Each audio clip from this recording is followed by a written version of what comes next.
equipment has a bad effect on every part that goes inside. I got a question for the chat then. Uh-oh. All right. Thermostat's blank. It's not the thermostat. There's 24 volts at the thermostat between R and C. There is also 24 volts between C and ground.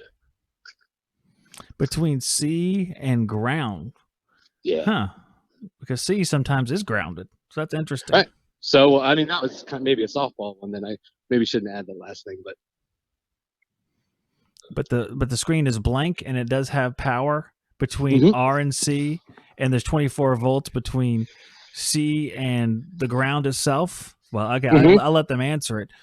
But that would mean, well, between R and C and ground. What about between R and ground? 24 volts as well. Well, I guess you wouldn't have you wouldn't have anything between R and C. You would have nothing between R and C, but you would have 24 to ground on both of them. Interesting. Sounds like there's nothing between R and C, but the 24 volts sounds like they're both hot. That's weird, though. Well, at least if I'm thinking right, maybe I just walked myself into a wall. No one's answering. I was thinking common was loose. They're going to be petrified now because now they're like, I don't know what's going on here. Well, that's what I was trying to get at. Common was loose, so common wasn't attached, grounded, maybe at the air handler. Oh, I got you.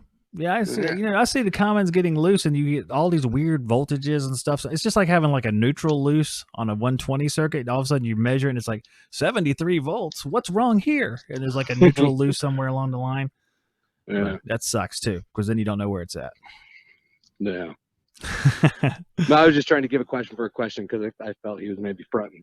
He was like trying to. Oh, that was a tricky question. It was actually kind of a funny question too, because it's like they are kind of the same thing. Yeah, it's fun because there's similar parts to it. It's just like reversing valves and compressors. They're very similar ways that they can manifest, but you have to go in there and measure temperature. There's sounds that happen. I know the answer. Replace the compressor, the reversing valve, and the TXV. Filter dryer. Pull a good vacuum. We're good. If you can only replace one, the TXV.